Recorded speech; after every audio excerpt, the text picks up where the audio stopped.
Hello students, welcome again to our channel Sun Physics. आज हम करने वाले हैं एनटीएससी ग्रेविटेशन के वो क्वेश्चंस जो आपके एनटीएससी एग्जाम्स में आने के चांसेस हैं। ऑब्जेक्टिव टाइप क्वेश्चंस हैं। पहला क्वेश्चन है, a body falls from some height towards the earth with uniform speed. Option A, option B uniform velocity, option C uniform acceleration and option D none of this. सबसे पहले आप ये देखिए, कोई body अगर फॉल करती है टुवर्ड्स अर्थ तो अर्थ उसे फोर्स से खींचती है। फोर्स है तो एक्सेलरेशन होगा, एक्सेलरेशन होगा तो बॉडी की स्पीड या वेलोसिटी सेम नहीं रह सकती। इसका मतलब इसका जो आंसर आएगा that will be the body will fall with uniform acceleration. So option C is the answer. Next, 1 gram weight is equal to option A 9.8 newton, option B 980 newton, option C 0.008 newton और option D है 0.98 Newton. देखिए 1 kilogram weight जो होता है वो 9.8 Newton के बराबर होता है। तो 1 ग्राम वेट उसका 1/1000 पार्ट हो जाएगा। तो अगर आप 9.8 को 1000 से डिवाइड करेंगे तो क्या रिजल्ट आएगा? Your option will be C 0.0098 newton. Next question पे आते हैं, acceleration due to gravity of a body which is thrown up is. जब एक बॉडी को ऊपर फेंकते हैं तो एक्सेलरेशन ड्यू टू ग्रेविटी कितना होगा? ऑप्शन ए है 9.8 meter per second square, option B -9.8 meter per second square, option D C +-9.8 meter per second square और ऑप्शन डी है 0। तो एक बॉडी को ऊपर फेंक रहे हैं, एक्सेलरेशन ड्यू टू ग्रेविटी नीचे काम कर रहा है, तो एक तरह से डायरेक्शन अपोजिट हो जाएगी, इसलिए हम यहां रिजल्ट लेंगे माइनस। इसका मतलब ऑप्शन वो आपका आंसर रहेगा। Next, from the equator to the pole, equator से पोल की तरफ जाते हुए जो वैल्यू ऑफ जी है, option A decreases, option B increases, option C remain unchanged और option D first decreases then increases. देखिए हम क्या कर रहे हैं, इक्वेटर से पोल की तरफ आ रहे हैं। पोल पे जी की वैल्यू मैक्सिमम होती है, इक्वेटर पे जी की वैल्यू मिनिमम होती है। तो मिनिमम से मैक्सिमम की तरफ जा रहे हैं तो जी की वैल्यू क्या हो रही है? इंक्रीज हो रही है ना। इसका मतलब हमारा ऑप्शन क्या रहेगा? Option B will be the right answer. Next, where will the body weigh minimum, body किस जगह पे अपना वेट मिनिमम शो करेगी? ऑब्वियसली वेट क्या होता है? M G. तो एम तो सेम रहता है, जहां जी मिनिमम होगा वहां वेट मिनिमम होगा। ऑप्शन हमारे पास क्या है? At a height 100 metre above the surface of earth, at the earth surface, at a depth 100 metre below the earth surface and at the centre of the earth. अब यहां पे देखिए centre of earth पे जो है वो जी की value 0 है, यानी कि वहां पे बॉडी का वेट भी 0 हो जाएगा। तो इसका मतलब 0 से कम तो हो ही नहीं सकता। तो मिनिमम जो वेट होगा बॉडी का वो कहां पे रहेगा? सेंटर पे। So option D is the right answer. Next, the body weight at the poles and equator. सबसे पहले बॉडी का वेट किया जाता है पोल पे और फिर इक्वेटर पे। The weight, option A at equator will be greater than at the poles, option B at the pole will be greater than the equator, option C at the pole will be equal to the weight at the equator और none of these. तो कहां पे wait ज्यादा होगा? जहां जी की value ज्यादा होगी। जी की वैल्यू कहां ज्यादा होती है? पोल पे ज्यादा होती है। तो option B at the pole will be greater than that the equator. Option B is the right answer. Next question, choose the correct statement. आपको इनमें से करेक्ट स्टेटमेंट चूज करना है। First, gravity and gravitation are the same, gravity और gravitation same है। Next, gravity is particular case of gravitation. Next, acceleration due to gravity is a scalar quantity।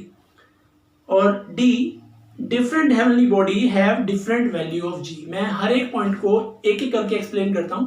जैसे पहला point है, gravity and gravitation are same. No, gravitation जो है वो किन्हीं भी दो बॉडीज के बीच में लगने वाले फोर्स को कहते हैं, और ग्रेविटी जो है अगर उन दो बॉडी में से एक बॉडी अर्थ हो जाती है तब वो ग्रेविटी बन जाती है।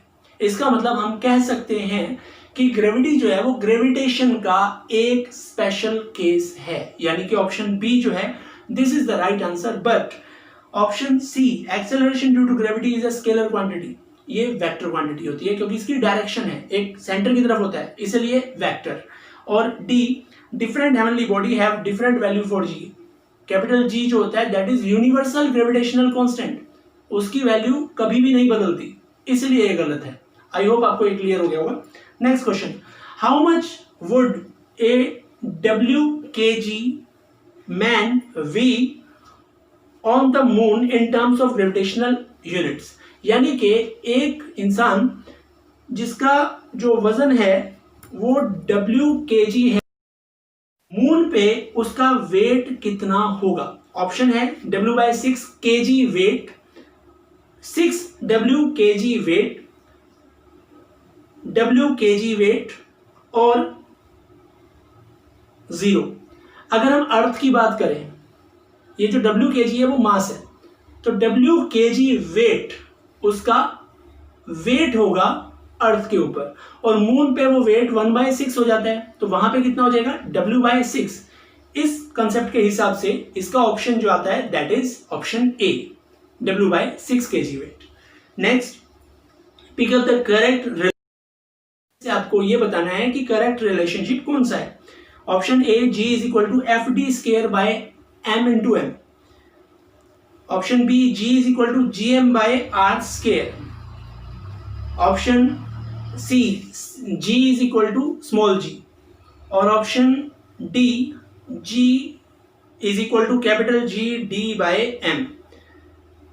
इसमें आप ध्यान दीजिए, ऑप्शन ए पे आप ध्यान दीजिए, ये बन जाता है न्यूटन लॉ ऑफ ग्रेविटेशन। आप क्या करें, एक साइड एफ रखें, बाकी सारी चीज को दूसरी साइड ले जाएं, तो रिजल्ट आ जाएगा F is equal to G capital M small m by D²। तो option A is correct answer. Next, आपको ग्राफ दिए गए हैं, the variation of small g with height और depth small r is shown correctly by the graph in the figure. जहां capital R जो है वो रेडियस ऑफ अर्थ है। पहले वाले में देखिए रेडियस तक G की वैल्यू बढ़ती है, उसके बाद कम हो जाती है। इसका क्या मतलब हुआ कि सेंटर से हम चलते हैं, सरफेस तक आते हैं, G की वैल्यू बढ़ती है, उसके बाद कम हो जाती है। उसके बाद बी में जो ग्राफ है उससे पता चल रहा है कि सेंटर से और सरफेस तक G की वैल्यू बढ़ रही है और उसके बाद G की वैल्यू कांस्टेंट हो जाती है। सी ऑप्शन देखिए, सेंटर से और सरफेस तक G की वैल्यू बढ़ती है एक्सपोनेंशियली, लीनियरली नहीं। अगर सीधी लाइन चलती है तो हम उसे कहते हैं कि लीनियर इंक्रीज है, अगर थोड़ा कर्व शेप में चलती है तो हम कहते हैं वो एक्सपोनेंशियल इंक्रीज है। तो ये एक्सपोनेंशियल इंक्रीज को शो कर रहा है।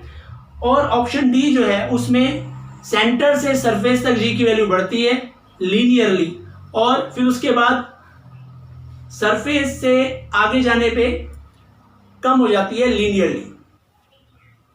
इसमें अगर आप मेरी प्रीवियस वीडियो को देखें जी, इसमें G की वैल्यू में चेंज है with respect to depth and height, वहां पे मैंने ये चीज बताई हुई है कि इसका जो ऑप्शन ए है that will B correct answer, क्योंकि सेंटर से सरफेस तक जाने पे G की वैल्यू बढ़ती है और फिर कम हो जाती है, यानी कि सरफेस पे ज्यादा होती है, नीचे जाओगे तब भी कम, ऊपर जाओगे तो भी कम। तो option A is right answer. Next, the centripetal force is provided to a planet by the first, force of repulsion between the planet and the sun, second, force of attraction of the sun, third, heat energy of the sun, or D, gravity of the planet। देखिए, जो planet सन के around revolve करते हैं उनको घूमने के लिए centripetal force चाहिए होता है, जो सन और उस प्लैनेट के बीच में लगने वाले ग्रेविटेशनल फोर्स से मिलता है। तो इसका मतलब जो ऑप्शन हमारा रहेगा वो बी रहेगा, फोर्स ऑफ अट्रैक्शन ऑफ सन। सन जो force of attraction of gravitation लगाता है, उसकी वजह से वो बॉडी क्या होती है, इलिप्टिक पाथ में रिवॉल्व करती है। तो option B is correct. Next, the 3 laws of planetary motion were given by, आपको याद होगा Kepler laws of planetary motion था ना, पहला ही टॉपिक था हमारे इस यूनिट का। तो ऑप्शन क्या रहेगा, बी है केपलर। ठीक है, ये जो लॉ दिए थे प्लैनेट की मोशन के बारे में 3 लॉ, वो केपलर ने दिए थे। तो option B is correct answer. Next, the gravitation force is inversely proportional to r to the power n. Then the orbital speed of the satellite of the planet near the planet surface will be option A root gm by r, option B root gm by r power n minus 1, option C root gm by n minus 1 r to the power n minus 1, and option D root n minus 1 gm by r to the power n minus 1। इसमें सबसे पहले आप ये देखिए कि जो force of gravitation है उसमें r स्क्वायर की जगह हमने क्या लगाना है, r पावर n लगाना है। ये आपको नजर आ रहा होगा। ठीक है, अब ये जो फोर्स ऑफ ग्रेविटेशन है यही प्रोवाइड करता है सेंट्रीपिटल फोर्स। सेंट्रीपिटल फोर्स क्या होता है, m v square by r। अब हम क्या करते हैं, अगले स्टेप में दोनों को बराबर रख देते हैं। अब देखो, जो दोनों को बराबर रखा तो m से m कैंसिल हो जाएगा और r से भी एक r पावर कैंसिल हो जाएगी। तो यहां से आ गया v square is equal to g capital M by r power n minus 1। तो v क्या आ जाएगा, इसका रूट कर दो। तो यहां पे हमारा ऑप्शन कौन सा करेक्ट रहेगा, option B root gm by r power n minus 1। It is the correct answer. अगला क्वेश्चन देखिए, the time period of satellite revolving in the circular orbit of radius r is t। यानी कि एक circular orbit जिसकी radius r है उसके around घूमने का जो टाइम पीरियड है वो कैपिटल T है। The time period of another satellite revolving in another radius of 4r will be, मान लिया वो t डैश हो जाता है, यहां रहेगा केपलर्स थर्ड लॉ। हमें पता है t square proportional to r cube होता है। तो t dash square by t square is equal to 4r cube by r cube. इसको सॉल्व कर लेते हैं तो t डैश स्क्वायर क्या आ जाएगा, t स्क्वायर इंटू r से r कैंसिल हो जाएगा, 4 पावर 3। अब हम क्या करते हैं, taking root of both sides, तो रिजल्ट आ जाता है t dash is equal to t into 2 power 3 यानी कि 8t। तो option C is the right answer. अगला क्वेश्चन देखते हैं। नेक्स्ट क्वेश्चन देखिए, if a satellite is revolving near the earth surface then the orbital velocity does not depend upon। सबसे पहले आपके माइंड में जब ये क्वेश्चन आया तो साथ साथ ऑर्बिटल वेलोसिटी का फॉर्मूला आना चाहिए। क्या है ऑर्बिटल वेलोसिटी का फॉर्मूला, ऑर्बिटल वेलोसिटी का फॉर्मूला है VO is equal to root GM by R। अब ऑप्शंस पे आते हैं कि किन पे डिपेंड नहीं करता, the mass of the satellite, the radius of the earth, the radius of the orbit and the mass of the earth. Mass of orbit पे डिपेंड कर रहा है, रेडियस ऑफ अर्थ पे डिपेंड कर रहा है, क्योंकि ऑर्बिट का जो रेडियस है वो अर्थ के रेडियस से जुड़ के ही बना है। एक चीज बची है मास ऑफ सैटेलाइट, वो इस फॉर्मूले में कहीं भी नहीं है। इसका मतलब option A is correct option. Next, two artificial satellite of mass m1 and m2 where m1 is greater than m2 are revolving around the earth in circular orbit of radius r1 and r2। इसमें से भी r1 जो है वो r2 से बड़ा है respectively. Which of the following statement are true regarding their speed v1 and v2। यानी कि m1 मास वाले सैटेलाइट की जो स्पीड है वो v1 है, दूसरे वाले की v2 है। इसमें आप ध्यान रखिए जिसकी रेडियस ज्यादा उसकी वेलोसिटी कम, क्योंकि घूमते हुए एंगुलर मोमेंटम कांस्टेंट रहता है। यानी कि कोई भी हेवनली ऑब्जेक्ट किसी भी प्लैनेट के अराउंड रिवॉल्व करते हुए या कोई प्लैनेट सन के अराउंड रिवॉल्व करते हुए law of conservation of angular momentum को फॉलो करता है, जिसका मतलब ये है कि रेडियस ज्यादा तो स्पीड कम। तो आप देखिए यहां पे क्या कहा गया है कि R1 ग्रेटर देन R2, तो ऑब्वियसली R1 अगर R2 से बड़ा है तो V1 V2 से छोटा हो जाएगा, यानी कि ऑप्शन सी। आपको ऑप्शन मैंने बताया नहीं, ऑप्शन बताता हूं। ऑप्शन ए है V1 equal to V2, option B V1 greater than V2, और ऑप्शन सी जो करेक्ट ऑप्शन है that is V1 less than V2, और ऑप्शन डी है V1 by R1 is equal to V2 by R2। Formula ये नहीं रहेगा, formula जो correct वाला है वो है V1 R1 is equal to V2 R2। वहां से रिलेशन आता है कि रेडियस ज्यादा तो वेलोसिटी कम, that's why option C is correct. Next question देखिए, the orbital speed of Jupiter is, option A है greater than the orbital speed of Earth, next less than the orbital speed of earth, equal to the orbital speed of earth and 0।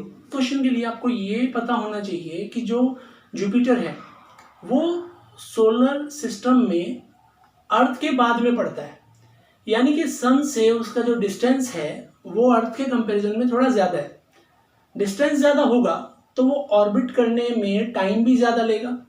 अगर वो orbit करने में time ज्यादा ले रहा है तो ऑर्बिटल हो गई ना।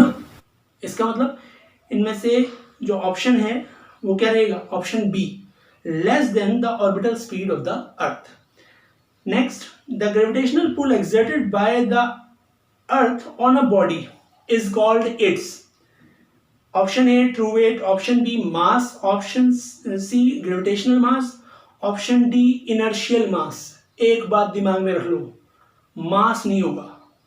जिस फोर्स से कोई बॉडी को अर्थ अट्रैक्ट करती है वो उसका वेट होता है, मास नहीं होता। तो option A is true weight, that is correct answer. Next question, a person stands on weighing machine kept on the floor of an elevator, elevator के ऊपर रखा हुआ है।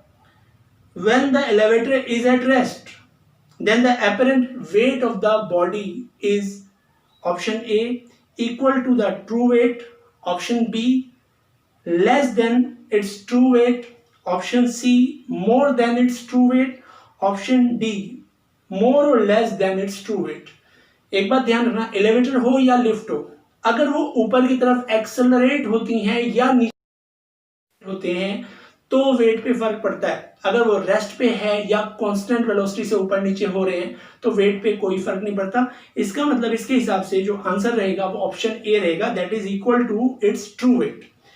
नेक्स्ट और लास्ट क्वेश्चन है आज का ये, while orbiting around the earth in a spaceship an astronaut experiences, spaceship में घूमते वक्त एस्ट्रोनॉट को क्या एक्सपीरियंस होता है, option A more weight, option B lesser weight, option C weightlessness, और option D nothing at all. ध्यान रखिएगा, कोई भी चीज अर्थ के अराउंड रिवॉल्व कर रही है, आप उस पर हैं, सैटेलाइट हो सकता है, स्पेसशिप हो सकता है, तो वो जो ग्रेविटेशनल फोर्स है वो करता है जिसके कारण हमें अपना वेट महसूस नहीं होता, वेटलेसनेस महसूस होती है। इसका मतलब इसका जो ऑप्शन रहेगा that is C. I hope आपको ये क्वेश्चन समझ में आए होंगे। हमारा अगला वीडियो जो है apparent weight of a person in a lift और एलिवेटर डिटेल में होगा। आई होप आपको ये क्लियर हुआ होगा। अगर आपको इससे पहले के क्वेश्चंस चाहिए तो उसका लिंक मैंने इसके डिस्क्रिप्शन बॉक्स में डाल रखा है, आप वहां से जाकर इसे देख सकते हैं। और अगर आप चाहते हैं कि आपकी कोई नोटिफिकेशन जो हमसे आती है वो मिस ना हो तो आप बेल आइकन को दबा दीजिए और लाइक शेयर और सब्सक्राइब भी कर दीजिए।